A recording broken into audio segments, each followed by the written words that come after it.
Bonjour à toutes et à tous. Bienvenue dans l'émission La Société sur mon droit. Imaginez, vous êtes en train de boire un café, un verre, vous êtes dans un endroit où vous êtes en sécurité au travail, à la maison, chez quelqu'un que vous connaissez bien. Et tout à coup, votre corps vous échappe. Vous perdez peut-être connaissance. Et en fait, vous avez mis quelque chose dans le verre. Et c'est ça, la soumission chimique. C'est une violence invisible, rapide, souvent impossible à nommer. Et pourtant, elle est de plus en plus présente autour de nous. D'ailleurs, on a des affaires judiciaires qui en ce moment sortent. La question, c'est aujourd'hui, si ça arrive chez vous, est-ce que vous saurez le reconnaître? Et pour vous aider à le faire, nous avons 3 invités formidables pour nous aider. D'abord, Sylvie Delozène, qui a été victime de soumission chimique et qui a accepté de témoigner pour que d'autres personnes soient protégées aujourd'hui. Puis il y avait également Sandrine Josseux, députée de Loire-Atlantique, et qui est également rapporteure de la mission gouvernementale sur la lutte contre la soumission chimique, et vous êtes vous-même victime. Nous avons également Maître Arnaud Godefroy, avocat au droit du domaine corporel, mais également secrétaire général de l'association Modorpa. Bonjour.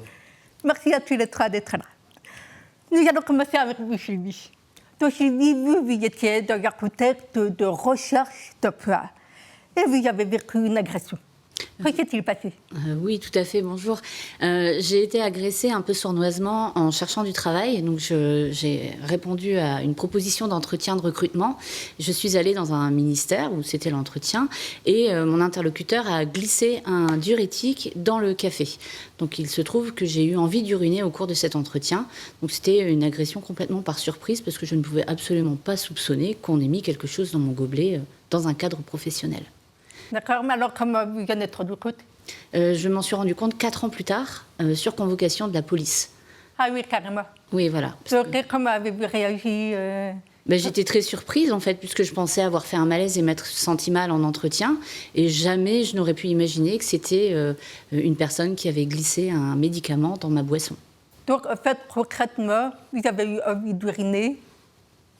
Et alors, je me suis retrouvée à uriner sous un pont à Paris en face de mon agresseur, qui n'attendait que ça, que j'urine devant lui. En fait, c'était un mode opératoire qui était savamment orchestré et cette personne a fait plus de 250 victimes.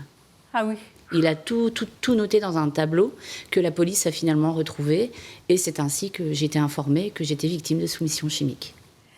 Et donc, en fait, ce que vous êtes en train de décrire, ce n'est pas un bar, ce n'est pas une soirée, c'est un contexte professionnel. Oui, c'est ça. Quand je marchais et que je me sentais mal, je ne pouvais absolument pas deviner qu'on ait mis quelque chose dans ma boisson, puisqu'on nous étions dans un cadre professionnel. Si j'étais sortie de boîte de nuit ou d'un bar et que je m'étais sentie mal, je pense que j'aurais peut-être eu le réflexe, j'y aurais pensé, ou ma famille y aurait pensé, mais pas dans ce cadre-là. Et Sandrine, vous êtes députée, mais également victime. Comment vous êtes arrivée de votre côté? Bonjour.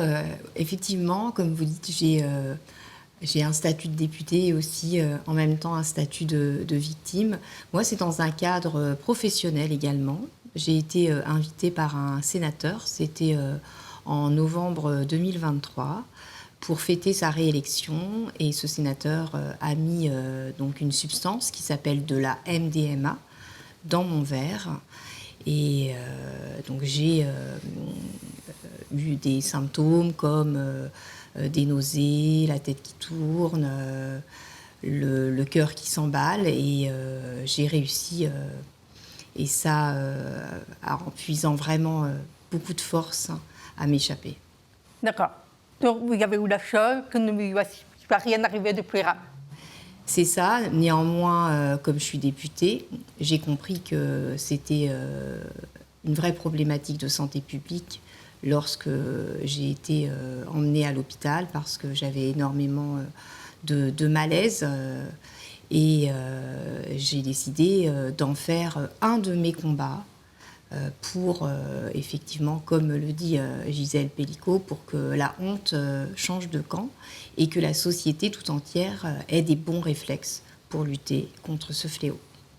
Donc, maître, on parle de soumission chimique, mais juridiquement, qu'est-ce que ça veut dire exactement? Alors, il y a deux infractions autonomes, indépendantes de ce qu'on entend par la soumission chimique. Il y a une infraction qui est de nature sexuelle, qui est l'administration d'une substance en vue de commettre une agression ou un viol. Et il y a une autre infraction qui est de nature de violence, qui est l'administration d'une substance nuisible. Après, la soumission chimique peut aussi être un facteur aggravant d'une infraction réalisée, donc de l'agression sexuelle ou du viol. Là, ça augmente la peine que peut encourir la personne qui a commis le viol ou l'agression sexuelle. Mais alors, si on parle juste de soumission chimique, quelle est la peine qui est prévue dans le code pénal? Tout va dépendre de l'infraction. Soumission chimique, on est à 5 ans d'emprisonnement délictuel, que cela soit de nature en matière de violence ou en matière d'agression, de tentative d'agression sexuelle. D'accord. Et donc, ça veut dire que concrètement, on peut mettre une substance dans le verre d'une personne sans qu'on le négocie et sans forcément qu'il y ait de violence visible. C'est bien le problème de la soumission chimique, c'est avant la commission de l'infraction. Le but étant, la commission de l'infraction de violence ou d'agression sexuelle, le but étant de ne pas avoir à être violent à l'égard de la victime et de pouvoir la soumettre. Donc pour la soumettre, on met ce cachet dans le verre, on va pouvoir abuser de son état d'inconscience ou de son état débridé, soit, donc, comme je vous l'ai dit, pour commettre une agression sexuelle ou un viol, soit pour voler son portefeuille, faire signer un testament. Oui, mais alors, dans le cas de Sylvie, là, c'est juste pour donner envie d'uriner. Dans le cas de Sylvie, je pense qu'on est dans le cadre d'une paraphilie, si je ne me trompe pas. Donc, on est dans une orientation sexuelle. Je pense que ça va être... Alors, je ne connais pas le dossier de Sylvie, donc je ne me permettrai pas d'avoir une analyse plus en détail, mais l'idée que je m'en fais serait, de la part de l'auteur, une volonté de voir les victimes uriner, ce qui procure chez lui une attirance sexuelle ou un désir sexuel. Et on a ici la caractérisation de l'infraction en vue de commettre une agression ou un viol. L'intention sexuelle. Et alors, vous êtes également très présent dans l'association Mother Path. Oui. Et quand vous écoutez les témoignages des victimes, est-ce qu'il y a une chose qui vous frappe particulièrement?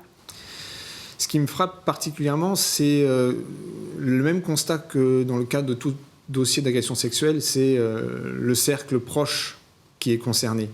On a cette idée qui a été longuement développée de la drogue du violeur dans un bar, dans une boîte de nuit, et à travers le GHB. C'était un peu l'idée que le public se faisait de la soumission chimique. Mais ce n'est pas du tout le cas. Ce qui est le cas, c'est l'utilisation de médicaments que l'on a dans sa pharmacie, et donc accessible à un grand nombre d'auteurs et des auteurs. Mais c'est quel genre de médicaments? C'est des somnifères? Somnifères, antihistaminiques par exemple. Oui, antihistaminiques. Dans des grandes doses qui peuvent provoquer la somnolence ou l'endormissement de la victime. C'est le cas de somnifères, mais aussi de benzodiazépines. En tout cas, il y a un panel très large de substances utilisées pour soumettre chimiquement les victimes. Et puis après, les drogues classiques, comme le disait Madame le député, de la MDMA, de la cocaïne et autres substances illicites. Mais ce qui me frappe, moi, c'est vraiment cette proximité de l'auteur. Comme l'a dit Sylvie, une personne qui lui a fait passer un entretien, un ami, un collègue de travail. Mais Sandrine, est-ce que vous avez des chiffres pour se rendre un petit peu compte? Les chiffres de la soumission chimique sont pas les chiffres qui sont les vrais chiffres. Pourquoi? Parce que quand une victime subit de la soumission chimique, c'est très rare qu'elle porte plainte. D'accord.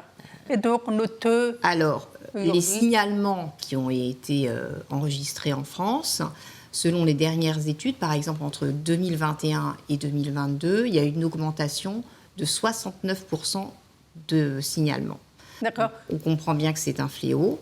Néanmoins, maintenant, ce qu'il faut faire, c'est permettre d'avoir des victimes qui peuvent faire, par exemple, des prélèvements de sang, d'urine ou de cheveux, sans avoir à porter plainte, ce qui permettra d'avoir un chiffre un petit peu plus près de la réalité. Mais attention, la soumission chimique, c'est des substances qui disparaissent très rapidement du sang. Ah oui, donc ça veut dire que pour la recherche de la preuve... C'est ça. On a combien de temps, en fait?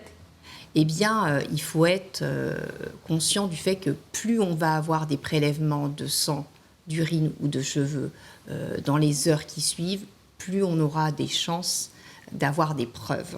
C'est aussi ce contre-la-montre sur lequel il faut vraiment comprendre et faire le maximum pour accompagner les victimes partout, aussi bien sur la chaîne médicale que judiciaire, pour qu'elles aient des preuves. Mais alors, donc, vous, qui êtes avocat, pour que ces preuves soient recevables, qu'est-ce qu'elle doit faire la victime? J'ai un doute. Je fais quoi?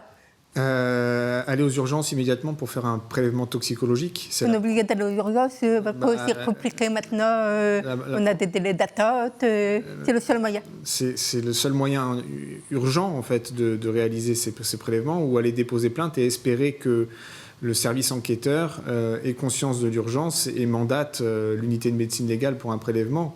Mais le problème, c'est que c'est une course contre la montre, comme le disait Madame le député, parce que plus on s'éloigne du moment où on était exposé, moins on trouvera de traces dans l'urine, et on va devoir se réorienter vers les traces dans les cheveux, qui vont permettre d'identifier la substance, mais ne vont pas permettre d'identifier le moment, l'exposition à une date et une heure précise. Alors que le premier, oui. Alors que l'urine et le sang le permettent parce que la dégradation de la substance est normalisée et les toxicologues sont capables de déterminer la quantité, mais également l'heure à laquelle a été prise la substance à quelques demi-heures près.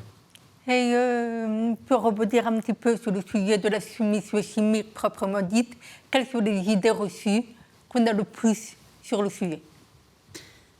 Si je peux intervenir.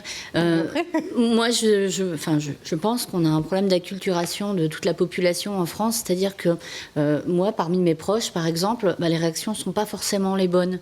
Je n'ai pas été violée, je n'ai pas été endormie, et pourtant j'ai été soumise chimiquement. Ça a eu un impact réel sur ma vie. Et c'est vrai que mes proches n'en ont pas forcément tout le temps conscience. Et ils sont très maladroits sur le sujet. Et je suis parfois très mal accompagnée. Et je pense vraiment que la soumission chimique, c'est un sujet à prendre très au sérieux. C'est vraiment, comme vous le disiez, Madame le député, une cause vraiment importante en France.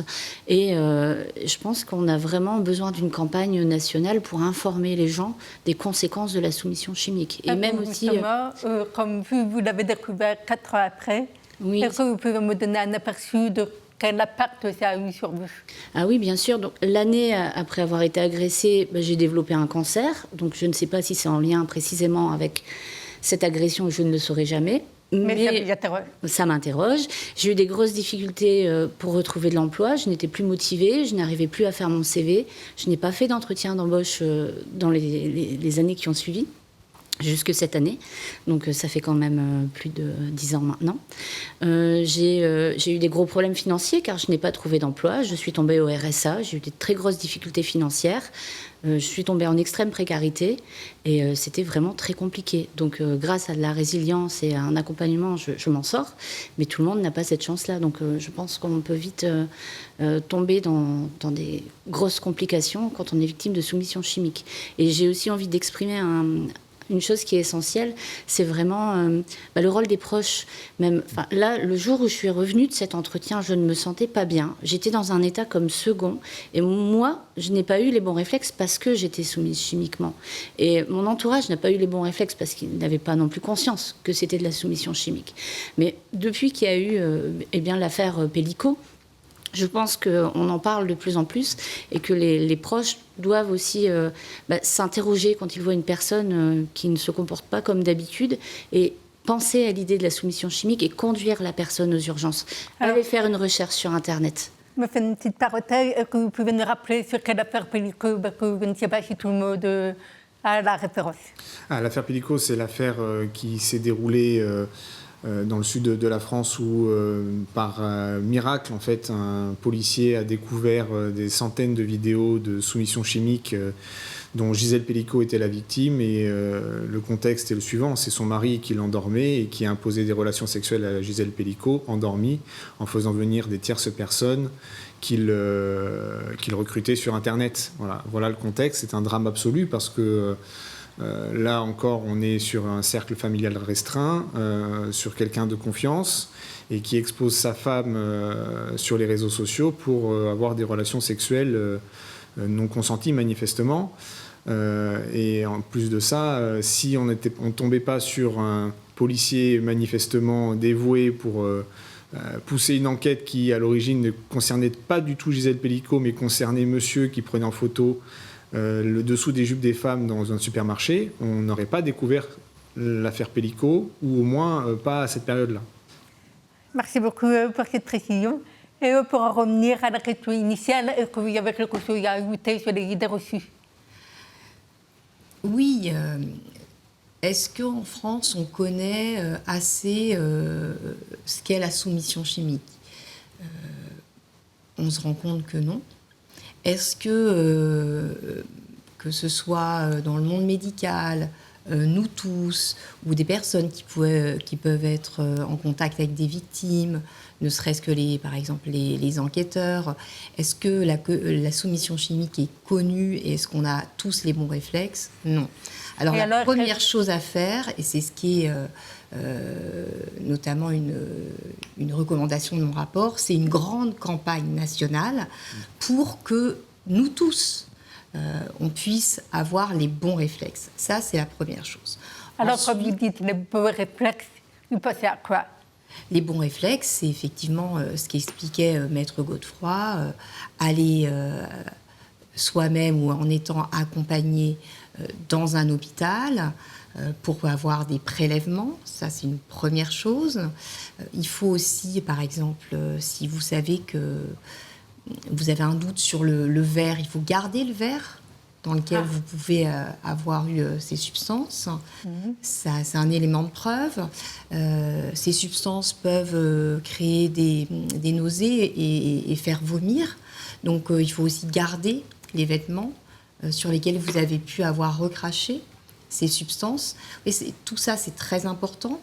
Et puis, si ça a été compliqué d'avoir un prélèvement de sang et d'urine, mais qu'il y a quand même un espoir par rapport aux cheveux, eh bien, il ne faut surtout pas se couper les cheveux, ne pas les teinter. Vous voyez, ça, c'est très important aussi. Et puis, donc, ça veut dire qu'il ne faut pas les teinter avant ou après? Après, surtout. Après. Et vous voyez, ça, c'est des mesures intéressantes à connaître. Et surtout, demander de l'aide à des professionnels formés. D'accord. Lors de ma mission, on a validé le fait qu'il faut vraiment que perdure en France le CRAF, c'est le centre de référence des agressions facilitées par les substances. Aujourd'hui, vous avez des professionnels qui sont experts en pharmacologie, experts en toxicologie, experts aussi qui connaissent parfaitement les états en fait, des victimes, qui peuvent répondre aux victimes qui appellent et également aux professionnels qui ne savent pas quoi faire pour accompagner ces victimes.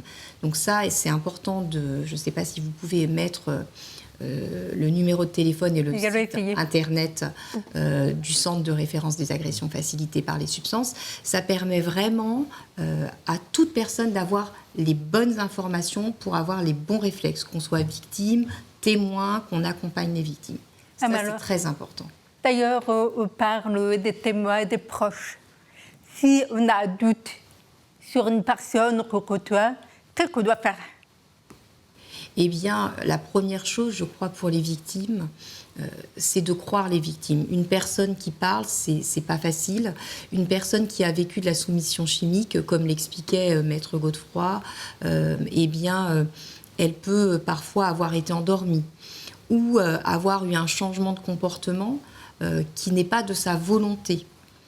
Donc, tout ça, c'est très perturbant sur le plan physiologique et psychologique. Donc, il faut vraiment questionner les victimes et les accompagner, jamais les laisser seules. Ça, c'est quand même la première chose.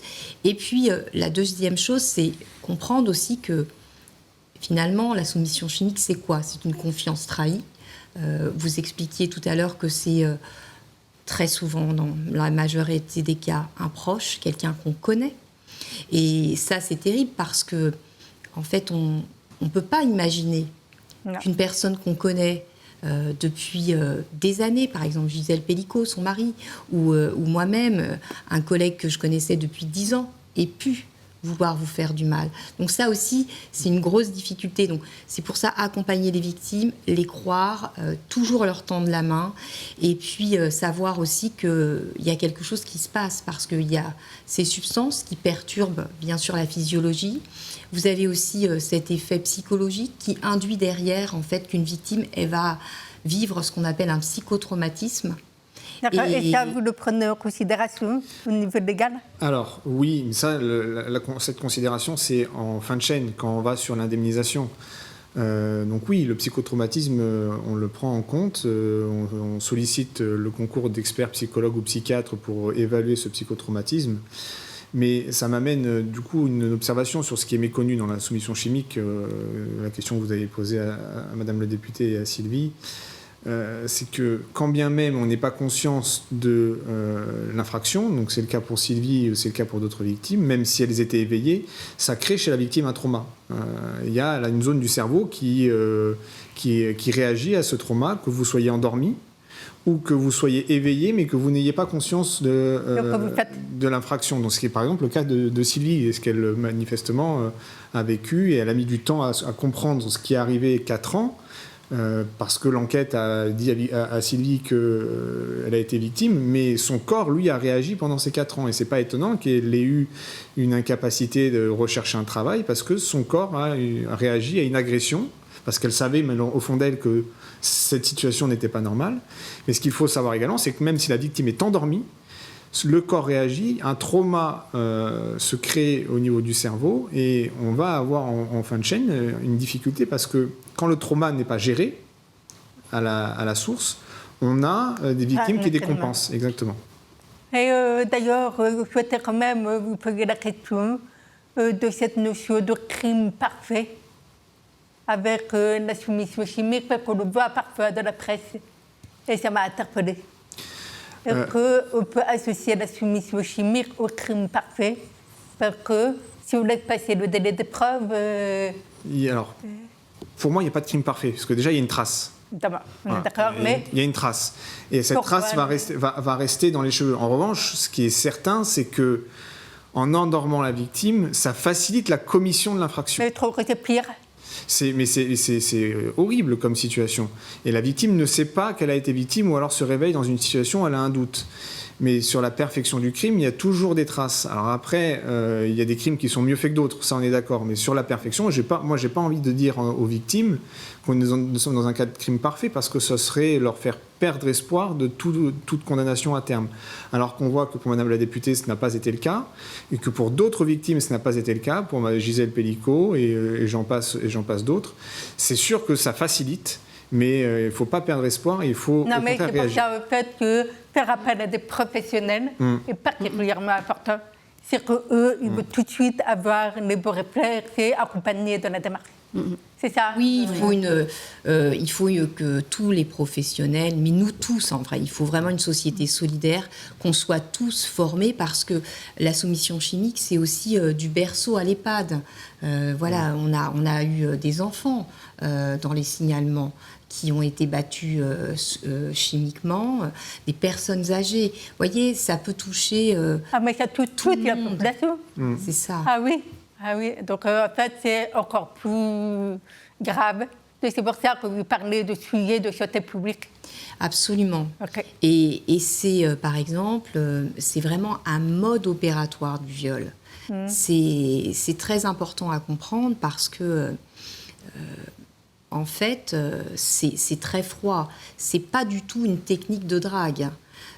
Et on parle de la soumission chimique, on a bien compris le mécanisme, les modes opératoires des agresseurs, mais il y a aussi quelque chose qu'il faut évoquer, c'est ce qu'on appelle la vulnérabilité chimique.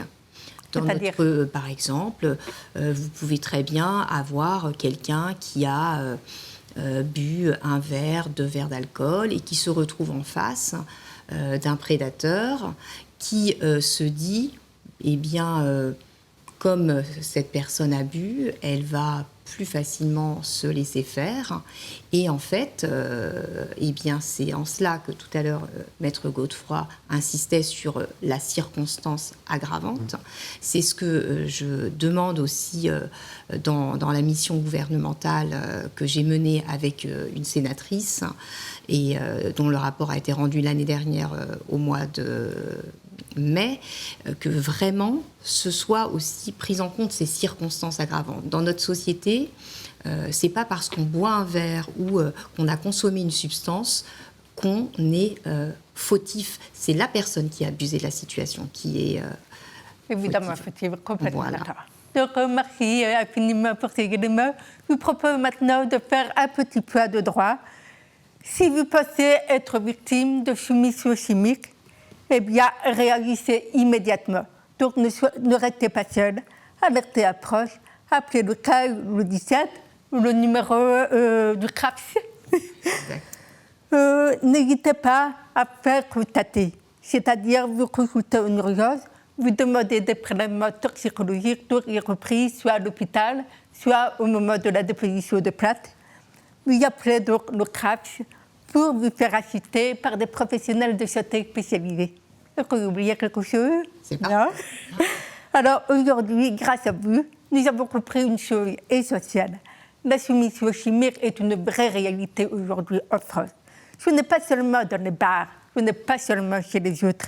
C'est une violence qui peut toucher n'importe qui, même les femmes, les enfants, les personnes âgées, dans n'importe quel contexte.